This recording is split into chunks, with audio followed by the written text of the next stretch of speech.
This is CNN, a service of Turner Broadcasting System. Thousands of civil rights protesters march into all-white Forsyth County, Georgia, calling for justice and equality. A protest for land reform in the Philippines turned violent as government troops fired on demonstrating peasant farmers. I'm John Donovan in London, and I'll have the World Report. These stories in depth on the Week in Review.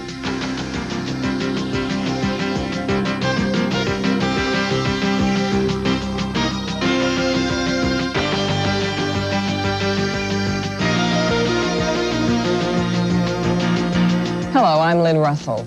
I'm Bob Cain. It was hoped there would be good news out of Beirut this weekend. There was news. It was not good. Only another hard lesson for Americans determined to stay there.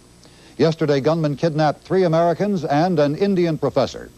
The gunmen, dressed up as policemen, drove to the Beirut University College in the Muslim part of the city. They told college officials they had been sent to protect 4 teachers.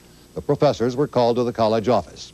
Then the kidnappers pulled out their guns and forced the 4 into a jeep. 25 foreigners now are missing in Beirut. A lesson from the past was played out in Forsyth County, Georgia yesterday when thousands of civil rights protesters marched in the all-white county, marched to protest last week's racial violence. Organizers say it was the largest civil rights protest in the South since the 60s. A week ago, less than 100 civil rights activists were run out of town by 400 white supremacists armed with rocks and bottles. Yesterday, the numbers told a different story. More than 20,000 marchers, about 1,000 counter-demonstrators. For most of the marchers, the day began back in Atlanta. Thousands upon thousands boarded buses for the 40-mile ride to Cumming, Georgia. Let's have a peaceful march. Let's stay together. It was a tale of 2 Souths. The middle-class marchers who had thought the battle for equal rights was over, the rural whites who hadn't heard about the victory.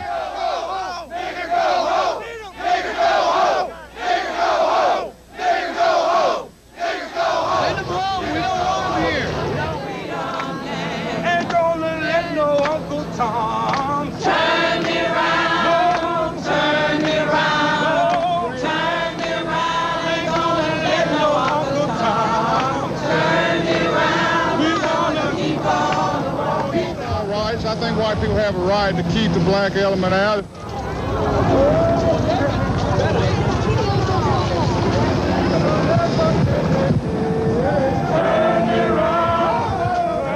The sheer masses of marchers overwhelmed the tiny town of Cumming. There were dignitaries, old warriors from the civil rights movement. We come to say today that we're going to make a new South. We're not going back. We come too far. But then there were the forgettable faces, the unknown names, the everyday folks. If you cannot love your brother who you can see, how can you love your God who you cannot see? The love that was felt here, the excitement in the air. I hope a message has been sent out to Forsyth County. The governor of Georgia called out 1,700 National Guardsmen to keep the peace, and mostly they did, with the help of hundreds of other law enforcement officials. There were scattered incidents of violence. A rock thrown from the crowd of white supremacists injured one woman. A bottle bounced off the helmet of an officer. About 60 people were arrested on charges ranging from concealed weapons to disturbing the peace. 75 years ago, blacks were forced out of Forsyth County after the rape of a white woman. Saturday, they came back with whites by their side. For the Week in Review, I'm Tom Mintier. Joining us now is correspondent Tom Mintier. Tom covered both marches over the past week in Forsyth County, Georgia. Tom, in the long term, what happened there? Well, I think we saw an incident a week ago that really sparked something that no one expected to be as big as it was. When a small group of about 75 people went up and tried to march in Forsyth County, they were met with rocks and bottles and insults. And it was amazing that you saw in a week's time it grow and explode into a march where 20,000 people from all over the country came. I think a question that occurs to a lot of Americans is, how did it happen? Did the civil rights movement simply bypass Forsyth County? I think that's quite possible. When Dr. King was marching, he was marching in Mississippi, in Alabama, and Louisiana, and there were not that many civil rights marches that occurred here. I think Forsyth County is not the only all-white county in Georgia. There are 4 of them. I think a lot of people who were upset with the civil rights movement as it happened, moved into those areas, and it was acting almost like a magnet. So it was a hotbed that nobody really wanted to touch. All right. Senator Gary Hart, presidential candidate, and other political functionaries and leaders were there. Do you see political ramifications in this? Well, I think you do. I think it would be very difficult for a politician not to go there. It was interesting. Jesse Jackson, who was supposed to be at the march, did not come because of previous commitments. He couldn't leave Chicago. Gary Hart did march, but stayed out of the public eye. On the podium when they were giving their speeches, Andy Young came up and gave regrets for Gary Hart that he could not come up and didn't want to take the stage and make comments. He simply stayed in the background, or attempted to. Why? Well, I think the South in 1988 is going to be extremely important in picking a Democratic presidential candidate. I think that everyone is very sensitive to upsetting the balance in the South. If Jesse Jackson is a candidate, Jesse Jackson has the black vote. Gary Hart would be going after the white vote in the South, and some of them haven't agreed that the civil rights movement has pushed forward, and he's seen as a liberal, and by coming and speaking at this rally, he would probably be seen as more of a liberal. Tom, did you get any sense on the part of people that they felt Joe Frank Harris, Georgia's governor, overreacted when he called out the National Guard? It might have been easy to say that he overreacted. When you looked around, it was an armed camp in Forsyth County. There were nearly 2,000 National Guardsmen in full riot gear lining the parade route elbow to elbow, and another 200 or 300 state policemen. But I don't think that the governor of Georgia felt he could take the chance on something, anything happening in Forsyth County with the entire world watching. He's gone around the world trying to lure business into this state, trying to make this state grow economically. And another incident like he saw a week ago would have totally wiped all the gains out that the state has made. And they're trying to bring the Democratic convention here, and that's not going to happen when you have racial strife at a state. Finally, Tom, we heard repeatedly from the leadership, the establishment of Forsyth County, that we're not like that. This is a small vocal minority. What was your sense? Well, it's easy to say that we are not like that, but the majority of those arrested during the first march had Forsyth County addresses. And the people who came out there, a lot of them walked from their houses. Probably not the majority, but, you know, it doesn't take the majority to be seen. And I think that there is a problem in Forsyth County, and it will continue to be a problem. They say they're going back until it's changed. Thank you, Tom. Lynn? On Monday, much of the nation celebrated Martin Luther King Day, but this year's theme, Let Freedom Ring, was overshadowed by the recent racial violence in Forsyth County, reminding followers that old ways die hard.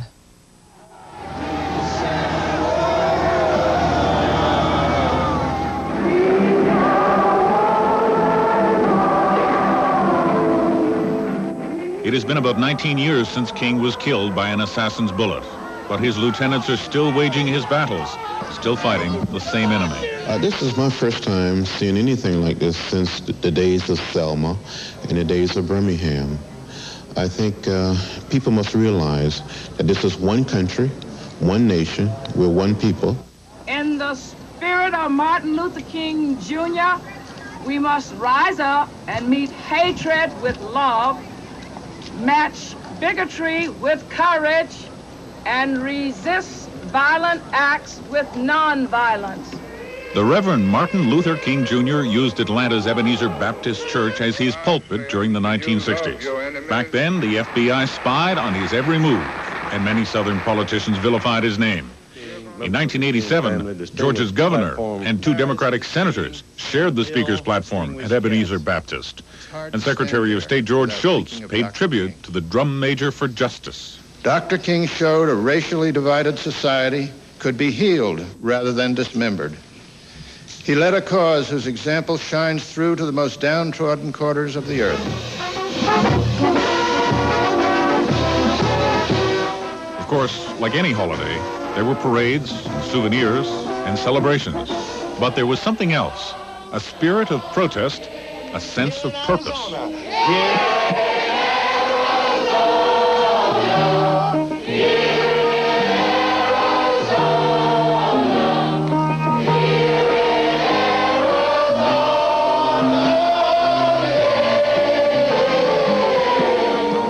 In Arizona, about 15,000 people took to the streets to demand that lawmakers establish a state holiday to honor King. Arizona celebrated the King holiday last year, but this year, newly elected Republican Governor Evan Mecham rescinded it.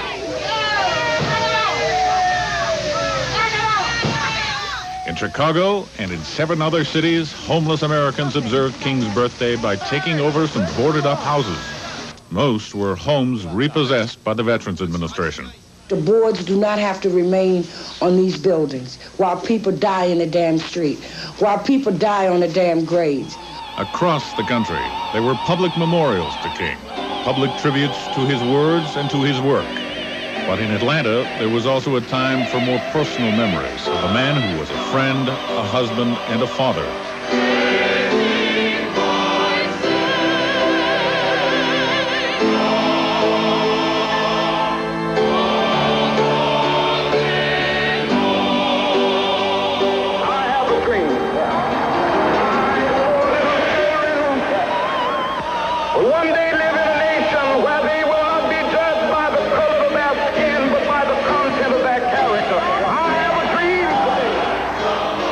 Part of King's dream came true.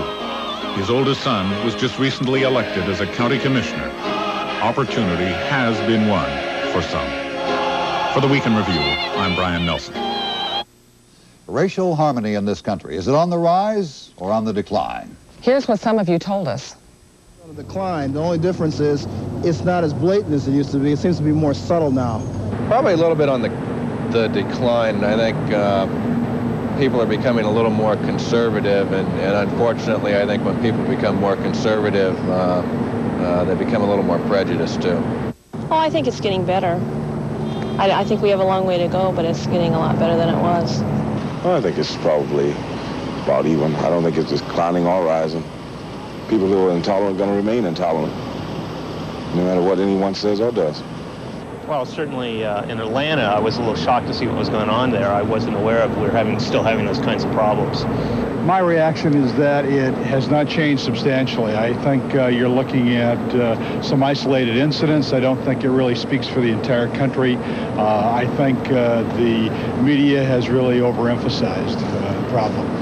Maybe 4 years ago, I thought racial harmony was on the rise. But lately, the past events, it's been going down, you know. I don't know, maybe it's because Reagan's in office or what. Everybody's getting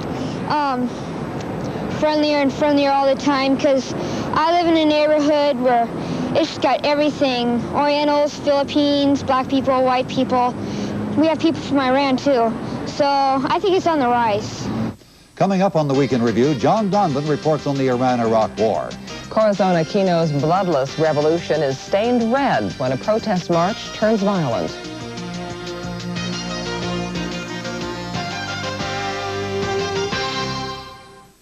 Hi, I'm Gavin McLeod.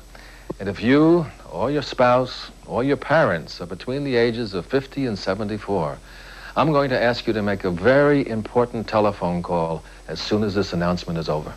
And I hope this is one call you'll make instantly and not put off. But first, I'd like you to meet a very special couple, Gordon and Mickey Scott. They recently heard about the Security Trust life insurance plan and called for their free information kit. Why? We worked hard all our lives to provide for our family and build our savings.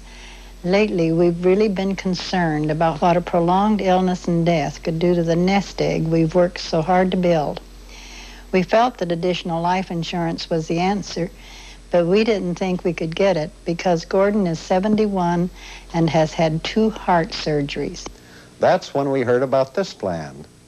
They said we couldn't be turned down and that it only cost $5 a month. I can't tell you how much it means to Mickey and me not to have to worry anymore about becoming a burden on our children. That's terrific. And just like the Scotts, you too can get this guaranteed coverage for only $5 a month, so long as you're between 50 and 74. We'd like to mail you this free information kit, but we can't mail it until you call for it. And that's what I hope you'll do right now. Now, it doesn't matter how many other insurance plans you've called for. Believe me, you should definitely call for this one. Here's how. Call toll-free 1-800-437-2200, 1-800-437-2200. The information kit Mr. McLeod spoke of will be mailed to you free with no obligation. So call now 1-800-437-2200, 1-800-437-2200. This is a free call. The bloodless revolution of Philippines President Corazon Aquino was stained with red this week. Government troops fired on peasant farmers demonstrating for land reform. This was the first time government troops fired on protesters since Aquino came to power. 10,000 demonstrators thronged the streets of Manila. They were mostly farmers, landless peasants from rural areas in the Philippines. Some had come to Manila 10 days before to demand land reform. They had formed a human blockade around the Ministry of Agrarian Reform. Then, frustrated by the lack of response, leftist leaders of the group made the decision to march to Malacanang Palace to present their case directly to President Corazon Aquino. The battle lines were drawn. Police and Marines lined up on Mendiola Bridge, 300 yards from the palace. The marchers pushed against riot shields. Police tried to hold their line. Then, Marines, positioned behind the front line of police, opened fire.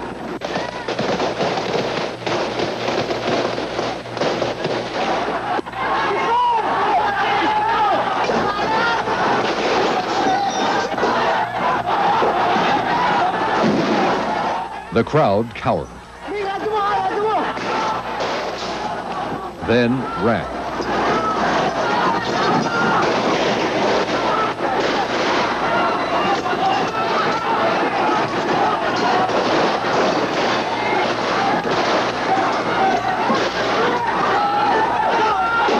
The military later said troops overreacted during the confrontation. The military commander for Manila took a leave of absence. President Aquino appointed an investigative commission to look into the incident. Persons responsible for this tragedy, whichever side they belong to, will be held to the fullest account. The instability in the capital had far-reaching effects. Just a few hours after the massacre, government and communist rebel leaders broke off their peace talks. Negotiators on both sides had received death threats and said it was too risky to continue. The announcement dashed hopes that the 18-year-old communist insurgency would come to an end anytime soon. For the Week in Review, I'm Ralph Weniger. The Iran-Iraq war refused to go away. In fact, the fighting continued to escalate this week. John Donovan has that and more in this week's World Report. Overseas this week, the scenes from the Philippines of government soldiers firing on demonstrators were the scenes that shocked. But in another conflict, in a war that the world sometimes forgets, the violence churned on an enormous scale. The war between Iran and Iraq was marking a new phase. Analysts say that up to 70,000 men may have been killed in the last 2 weeks, more than half of them Iranians, and some of those boy soldiers, no older than 14. Still, the pictures of the fighting Iran sent out to the world were meant to show that their morale was high and the march unhalted in their drive over the border into Iraq. Analysts outside say the reality was otherwise, that while the Iranians did have Iraqi defenses thinly stretched out, their own offensive was bogged down. Their firepower was said to be concentrated on the city of Basra, the second largest city in Iraq. Analysts believe that if the Iranians can break through there and capture Basra, then they could alter the course of the war decisively in their own favor. Both sides were also deliberately attacking civilian areas this week, these Iranian cities targeted by Iraqi bombers. The Iranians were answering in kind, sending missiles and artillery fire into cities inside Iraq. This week, civilian casualties were also said to number in the thousands. The Middle East also produced some new cases of terrorism this past week in Beirut. Even as Anglican envoy Terry Waite was in there trying to bring out hostages, more foreigners were reported kidnapped. And for the first time, they included West Germans. When they disappeared, other West Germans began leaving West Beirut for the city's east side, where it's thought there's less danger, while the West German government began making contacts to get the missing men freed. It's believed the kidnappers want to bargain for a Palestinian held in a West German prison. Mohammed Ali Hamedi was arrested last week carrying explosives into Frankfurt Airport. But Hamedi is one of the men wanted for the 1985 hijacking of this TWA jet into Beirut, where a U.S. citizen was murdered. The West Germans are deciding whether to honor a U.S. request for Hamedi's extradition. Terrorism was also news in Europe, or at least the pursuit of terrorists. In Italy, the trial opened for 20 right-wing extremists accused of bombing a train station 7 years ago. 85 people were killed in that explosion. And in Sweden, police investigating the murder last year of Prime Minister Olof Palme had an embarrassing moment at a news conference held after they arrested 3 men of Kurdish extraction in overnight raids. They had to admit that the 3 men were released because they could not be tied to the murder. Police say, though, they still think there's a Kurdish connection to Palma's death. Financial news, the dollar is generally getting weaker overseas. Big falls, especially in Tokyo, against the Japanese yen. The Japanese are getting more nervous about that because it'll cut down on the amount of Japanese goods that Americans will buy. U.S. and Japanese officials were meeting to find ways to stabilize the currency. And finally from overseas, well, not exactly an animal story, but you can judge for yourself. A member of the House of Lords, an English baron, announced that he would be leaving part of his body to science and the rest of it to a dog kennel to be used as dog food. That shocked a lot of people here, not least the dog kennel people themselves, who said thank you very much, but they didn't think so. For the Week in Review, I'm John Donovan in London. Just ahead on the Week in Review, a blustery storm blows south, then north. And a strike, not a storm, derails the Long Island Railroad.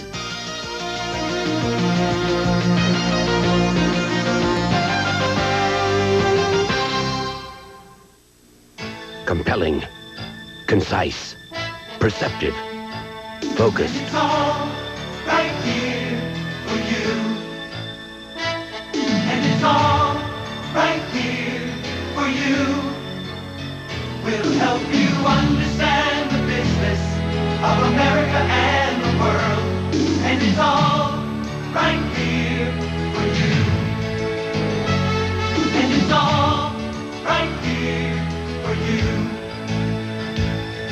Success, money, business, finance, government, industry, insights, analysis, bulls, bears, mavericks, miracles, marketing, science, trends. We'll help you understand the business of America and the world. And it's all right here for you. Stocks, bonds, guts, savvy, politics, leaders, ladies. Business Week. When was the last time you picked up a copy? It's clear, colorful, timely, with objective reporting that tells you exactly what's happening in business and how it impacts your business and personal life. But don't take our word for it. See for yourself. Call this toll-free number now. We'll send you 4 issues of Business Week absolutely free. No strings, no conditions. You see, we want Business Week to prove its worth to you. You'll also get a great offer. 32 issues, including your 4 free issues, for just $24.95. That's a full 60% savings off the cover price. Call now, and you'll also get this Business Week solar calculator free with your paid subscription.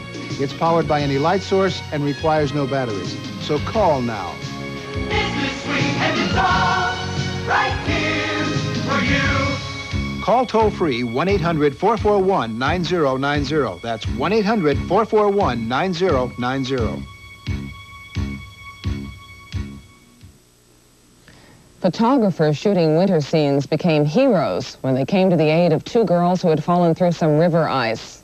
This home video was shot on the iced-over North Saskatchewan River in Canada by Steve Stewart, who noticed 2 small girls on the edge of the ice.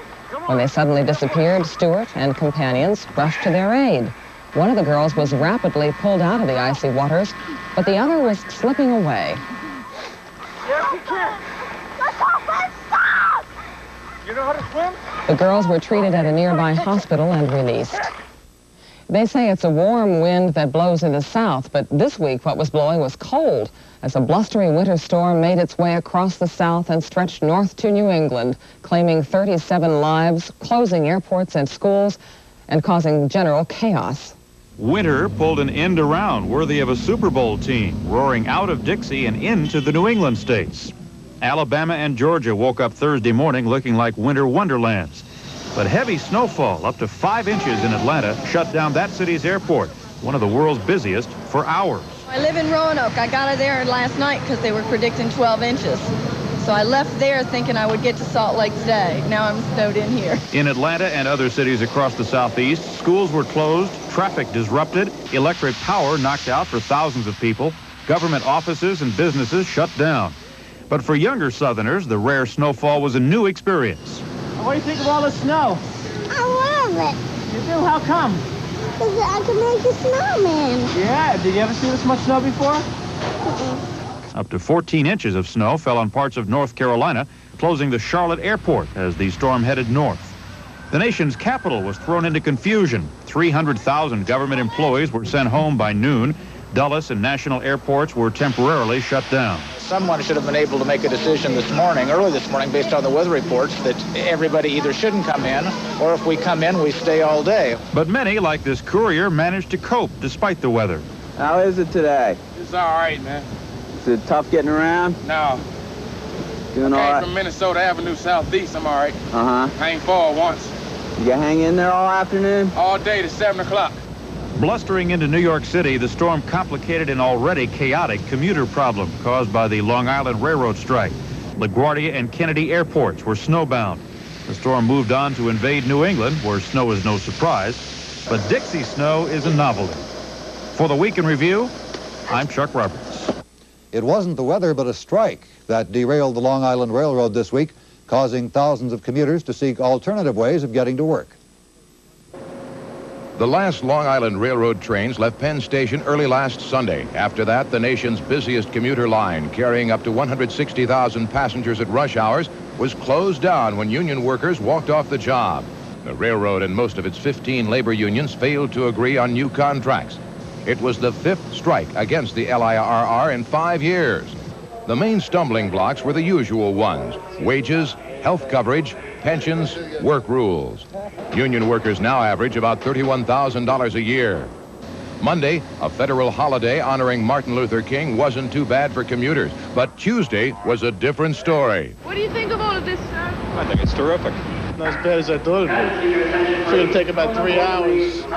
Only an hour and a half so far. It's another half hour to go.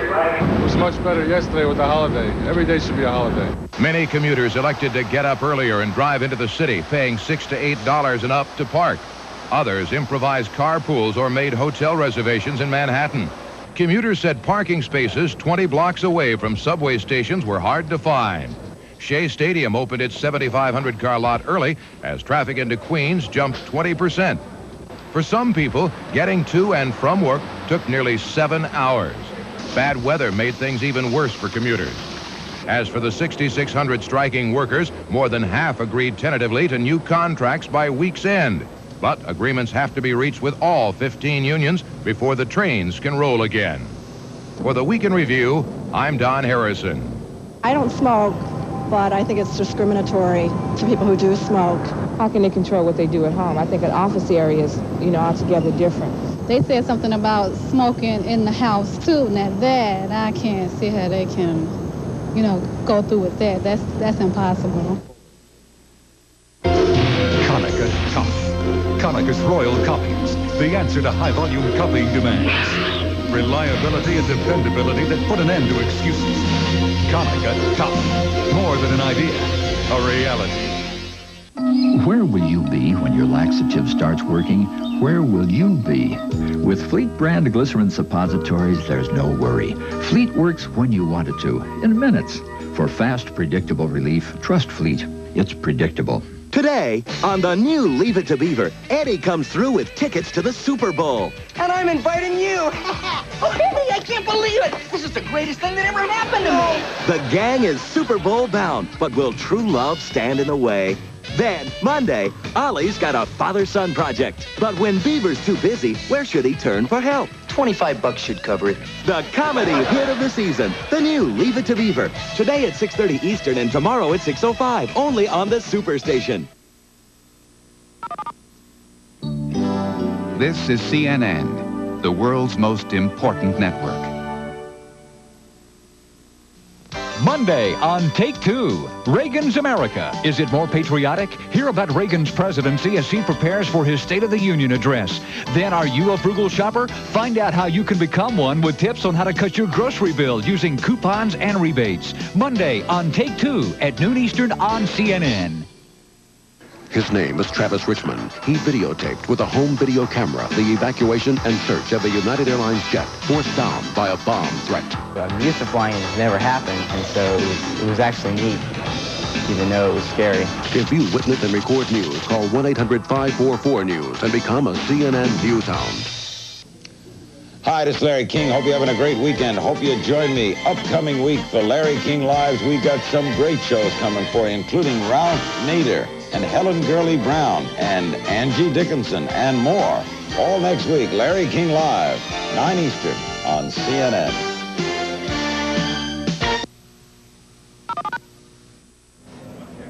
Hello, I'm Donna Kelley in Atlanta. These are some of the top stories we're following for you today.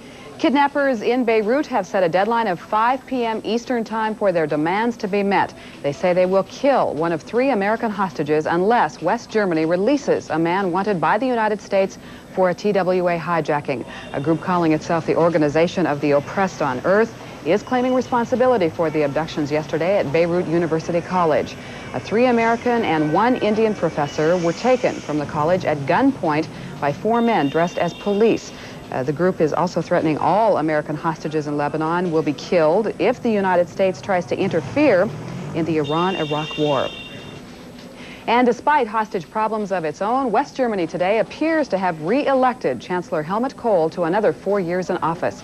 Early computer projections show that Kohl's conservative Christian Democratic Party has captured the majority of the vote, but is still 5 percentage points behind the last election. The Church of England is awaiting further word from Terry Waite, its envoy in Lebanon. Waite was last seen Tuesday in Beirut. The church said earlier today that Waite is still negotiating for the release of foreign hostages, but a recent statement does not mention when Waite might be heard from again. The church says he is in good hands. President Reagan returned to the White House today to prepare for his State of the Union address, in which aides say he'll defend his handling of the Iran arms-contra aid affair. The president and Mrs. Reagan arrived in a 4-wheel drive vehicle from Camp David after deciding the treacherous weather made flying in a helicopter unsafe. The president gives his State of the Union address Tuesday evening. CNN will carry it live at 8 Eastern, that is 5 Pacific. And that's a brief look at some of our top stories. I'm Donna Kelley in Atlanta. I'll be back at the top of the hour with another update. And now we go back to the week in review. It was 14 years ago this week that the Supreme Court legalized abortion, and the anti-abortion movement vowed to press on to get the law changed, despite setbacks in the courts and recent ballot defeats. But even the weather dampened their efforts this week. Life, yes. Abortion, no. Life, yes. Abortion, no. Thursday was the 14th anniversary of the landmark Roe versus Wade decision. Opponents of abortion mark the occasion each year with a massive protest in Washington. But this year, icy temperatures and falling snow put a chill on the demonstrations. It's evident to me that you're not going to let a little weather stand in the way of this noble cause. President Reagan addressed the few thousand who gathered from a telephone hookup.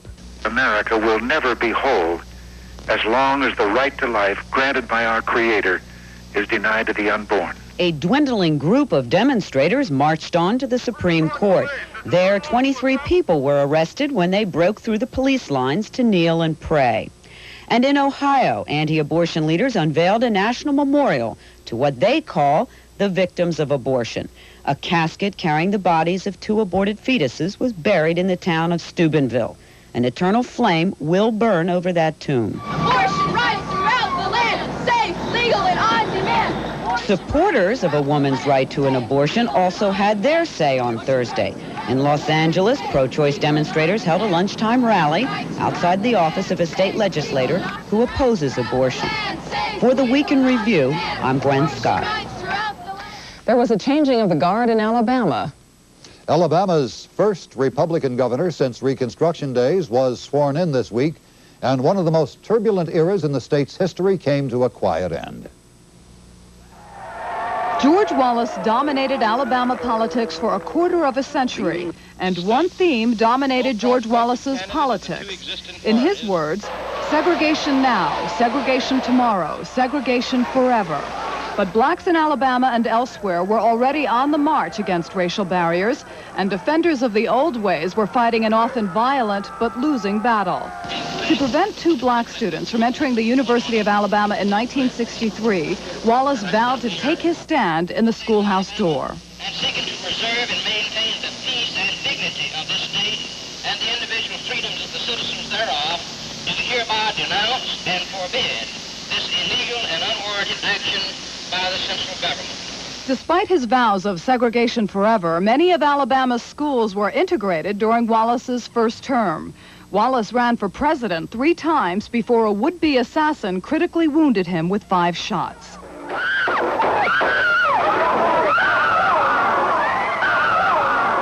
Paralyzed, wheelchair-bound, Wallace lost another presidential bid, then ran for governor of Alabama again in 1982. Wallace followed a long tradition of Southern populists, representing the common people, farmers, workers, small business. As legal segregation phased out, more and more blacks became part of Wallace's natural political support, and their votes helped put him back in office in 1982. But Wallace's physical condition forced him to bow out of the political wars last year. Fellow Alabamians, I bid you a fond and affectionate farewell. Alabama's new Republican governor, Guy Hunt, took his oath on the same Bible Jefferson Davis used in becoming president of the Confederacy. That I will faithfully and honestly discharge the duties of the office. Discharge the duties of the office. A strongly pro-business conservative administration replaces Wallace's coalition of union workers, teachers, and blacks. This administration is going to demand management. But the major state offices in Hunt's administration are still held by Democrats, such as Alabama's new state treasurer, George C. Wallace, Jr. For the Week in Review, I'm Susan Lasovich. The GOP has picked New Orleans as the site of its 1988 National Convention. Insiders say it's part of the Republican Southern strategy to make inroads into Dixie. The Republicans were impressed with the city's huge Superdome stadium. So are the Democrats, but they're out of luck. The Republicans made New Orleans officials promise that they will drop their bid for the Democratic convention. Friday was a day like no other on Wall Street. The Dow rose 64 points, then plunged 115 points to close down 44 in record trading of more than 300 million shares. The stock market and other stories in this week's business report. Wall Street shattered records this week like a bull in a china shop. The Dow Jones Industrial Average marked 13 straight days of gains, an all-time record on Tuesday. Except for a brief setback at midweek, the first this year, the Dow advanced to new highs daily, including a breathtaking one-day record surge of nearly 52 points to go over 2145. While the stock market was stampeding ahead, there was gloomy news about the U.S. economy in general. The gross national product grew at an anemic rate of 2.5% in 1986, the poorest performance since the recession 4 years ago. Economists blame the enormous trade deficit for being a drag on the nation's output of goods and services, but they expect that to improve this year.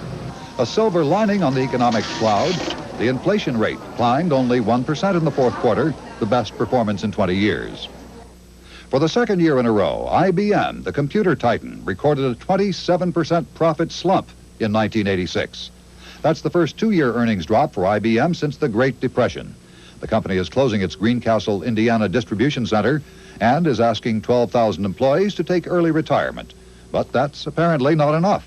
The company says the outlook is dim for any early improvement. Steelworkers began voting on a new contract with USX Corporation after the longest industry walkout ever, more than 170 days. Union and company bargainers have agreed to a 4-year contract that includes cuts in wages and benefits and eliminates 1,300 jobs. But the company pledged to pay $37 million for early retirements and to limit its use of non-union contractors. The USX wage and benefit cuts reflect a trend. And Al Sunshine has this report from Miami on Eastern Airlines' proposed pay cuts for union employees. Eastern's new management wants to cut its labor costs by some $490 million a year. Almost all of the cuts will come at the expense of union members.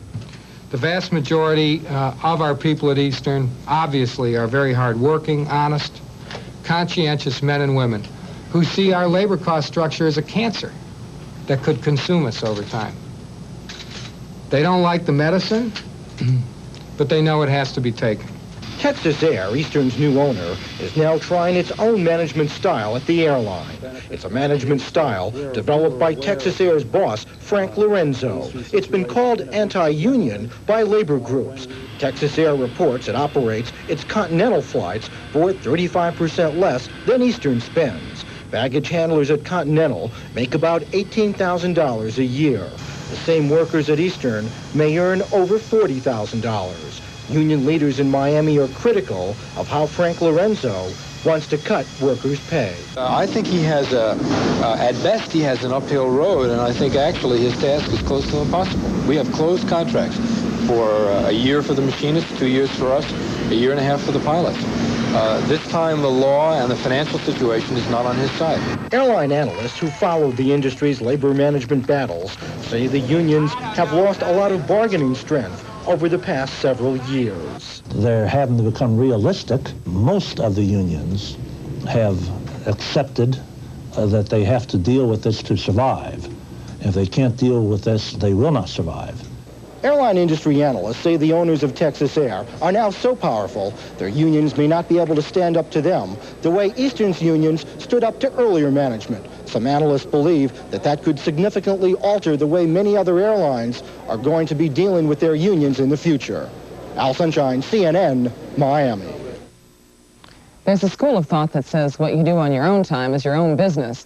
But a Chicago-based company subscribes to a different philosophy, especially if it involves smoking. USG Acoustical Products has given its workers an ultimatum. Stop smoking, both on and off the job, or start combing the classifieds. The order affects nearly 2,000 workers at plants in 8 states. It has some smokers and even some non-smokers hot under the collar. I don't smoke, but I think it's discriminatory to people who do smoke. How can they control what they do at home? I think an office area is, altogether different. They said something about smoking in the house, too. Now that, I can't see how they can, go through with that. That's impossible. But it's not impossible. USG plans to use a device like this one to check and see if workers are following orders. The test measures lung capacity to determine if employees are still lighting up at work or at home. USG is offering free counseling for those who want to kick the habit and showing the door to those who don't. The company says it has the employees' best interests at heart, but their smoking ban is also good business. Studies show that non-smokers cost their companies less in insurance costs, sick days, and maintenance costs. For the Week in Review, I'm Bobby Batista. If you have questions or comments about the Week in Review, we'd love to hear from you. Address your comments to the Week in Review, Post Office Box number 105264, Atlanta, Georgia 30318.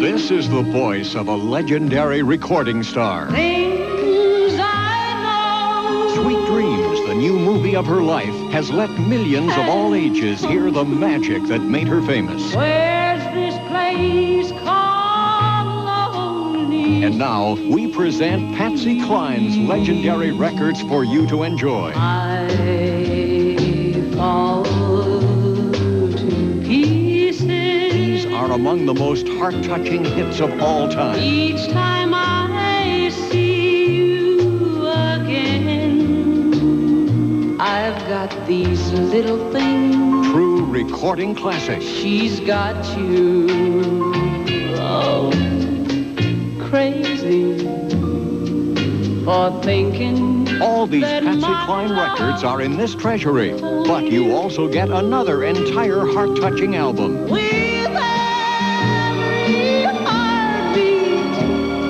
I still think of you. You get them all. And remember our faded love. How you love this treasury of Patsy Cline's legendary records. But remember, you also get album number 1. You get them both in this limited TV offer. Be sure to order now. Use your MasterCard, Visa, Diners Club, or American Express. Call toll-free 1-800-228-1888. That's 1-800-228-1888. You get 2 records, 2 cassettes, or 2 8-track tapes. To save handling and COD charges, send only $12.98 to Patsy Cline, Box 3818, Grand Central Station, New York, New York 10163. Or call now toll-free 1-800-228-1888.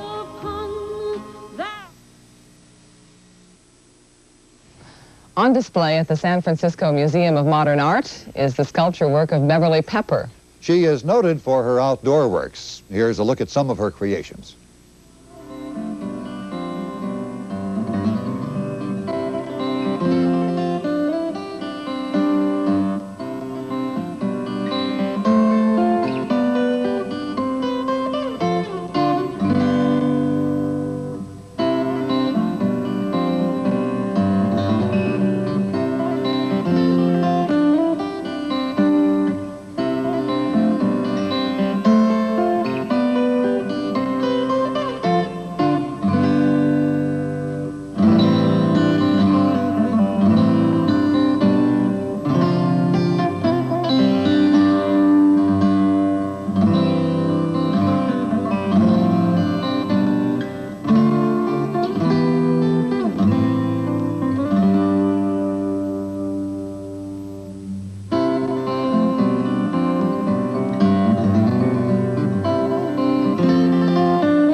Speaking of sculptures, England's gargoyles have been bravely standing out in the elements for centuries, but recent storms have retired several of them. People who think this British freezing spell is bad should spare a thought for the gargoyles. London has gargoyles the way New York has pigeons, and they've been taking it for 500 years. At best, a gargoyle's life is not a pampered one, but the last century has been the worst. Pollution, acid rain, although all the carbon has been got rid of from the pollution so that you can't actually see the pollution anymore, it's just as corrosive and it rots the stone away very rapidly. Enter the English Heritage Workshop, where not only gargoyles, but kings and cupids and bishops and philosophers wait around for repair or replacement. Using traditional methods, craftsmen like David Edwick make it possible for worn-out gargoyles to retire by carving replicas that are just as grisly, ghastly, gruesome, and grotesque as the originals born in the nightmares of unknown medieval artisans. Gargoyles are fun. They don't take too long, so it's a fairly brisk bit of work, and you can let go and enjoy yourself a bit. And it has to be carved very vigorously, very boldly, because it's going 100 foot, 200 foot up on the building. This was once a dying art. Restoration programs and government sponsorship have recently given it a shot in the arm, but the work is expensive. One gargoyle like this takes a master stone carver up to 3 weeks. While the money lasts, there's plenty of job security. In a country as old as this one, there's always something falling apart. Maybe gargoyles like horrible weather. Nobody ever asked one. But if they did like it, they'd probably like pollution, too. For the Week in Review, this is Richard Blystone. Rock and Roll Hall of Famers are spotlighted in this week's Backlot Report. Can we go? Yeah. Let's go. This was not just any scene from Cagney and Lacey. It was part of the 100th episode. We always said we were glad that we happened to like each other because we didn't know if we could fake it. Fake it that good, yeah. The cast never expected to reach this milestone. Their series was canceled twice, then brought back when its loyal audience wrote to protest. Today, it's a ratings winner. The miniseries Roots was a success from the very beginning, and Friday the cast gathered for a reunion 10 years after the stars made TV history. At the time, many thought the success of Roots would open the door for other black performers, but one expert now calls it a flash in the pan. The 8th annual ACE Awards for Excellence in Cable Programming were handed out in Los Angeles. Home Box Office took home more than 30 of them. We had a big sweep this year. We won in every category, from children's programming to sports to movies to music, so we're pretty excited about tonight. Turner Broadcasting drew recognition for some of its shows and for its chairman, who won the Golden Ace. I'd like to thank the several thousand people that work with me at the Turner Broadcasting Company and CNN that made this possible, and also the cable operators across America, without whose support we never would have gotten here. Those cable operators were among those who recently invested $550 million in Turner Broadcasting to help pay back the debt incurred when Turner bought MGM last year.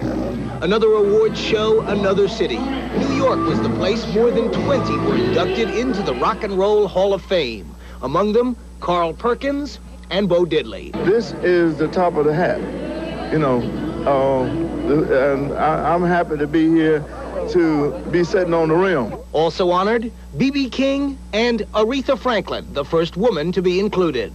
Some, like Marvin Gaye, were honored posthumously, but Roy Orbison was very much alive and jamming with Bruce Springsteen.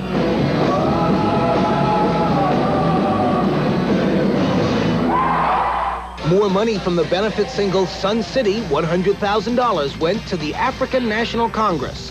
And one who played the South African resort was released from the hospital. Frank Sinatra is recovering at home near Palm Springs after a second operation for diverticulitis. George Burns turned a spry 91 this past week with no plans to retire. I'm booked to play the Palladium Theater when I'm 100 years old. I'm going to be there for 2 weeks. Gonna come and see me? Oh, yeah. Okay, Sherry. Meanwhile, a younger comedian was recognized in Hollywood. George Carlin got a star along the Walk of Fame. Steven Spielberg is continuing with his plans to film in the People's Republic of China, despite the domestic unrest there. John Malkovich will star for the director in Empire of the Sun, about events following the Japanese invasion of China just before World War II. You may recall that story about a Florida grandmother who was allegedly attacked by a goose belonging to Burt Reynolds. Well, Selma Binderman sued Reynolds and a petting zoo he operates, refused a settlement in the case, and the jury decided in favor of the goose. Now she'll get nothing. For the Week in Review, I'm Sandy Kenyon in Hollywood. Coming up on the Week in Review, the sports report. And we'll tell you about another record-breaking feat in aviation. From beloved Arthur Fiedler and the famous Boston Pop Symphony, here is one of the most beautiful music treasuries ever made. Now you can enjoy 50 of the world's most loved waltzes with all the Arthur Fiedler magic. You get 50 of the most romantic and beautiful waltzes of all time. 50 famous waltzes by the symphony orchestra and leader all America loves. 50 of the most beautiful and famous waltzes of yesterday and today. Here's all the irresistible magic of this legendary star. You get 3 of Arthur Fiedler's glorious waltz medleys.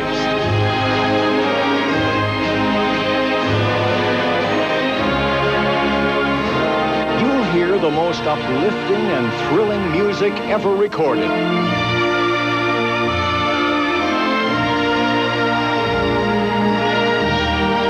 50 beautiful waltzes by Arthur Fiedler and the Boston Pops. All 50 of the world's most loved waltzes are yours on 3 records, 3 cassettes, or 3 8-track tapes. And the price, only $19.98. Order yours now. To save COD fees, have your credit card ready and call toll-free 1-800-228-1888. 1-800-228-1888. Or send only $19.98 to 50 waltzes, Box 3818, Grand Central Station, New York, New York, 10163. Specify whether 3 records, 3 cassettes, or 3 8-track tapes. Mail today. Offer ends without notice. Or call 1-800-228-1888 now. This is Super Sunday, of course, and while the Super Bowl has the spotlight, there were some other interesting happenings in the sports world. Super Bowl Sunday has finally arrived. After a week of hoopla in Southern California, the Denver Broncos and the New York Giants are ready to play football. They will kick it off at the Rose Bowl in Pasadena at around 6 o'clock Eastern Time. 104,000 fans will watch the game in person, and some 54 million people will view it on TV. Speaking of impressive numbers, some 2,200 members of the media descended on the Giants and Broncos this week, asking every question imaginable. And they received some interesting responses. For example, what does quarterback John Elway mean to the Broncos? Money. He brings us money. He takes us to the Super Bowl and we all get $70 or $60 or $50,000. He brings in money, okay? Linebacker Harry Carson was asked all week long how the Giants planned to stop Elway.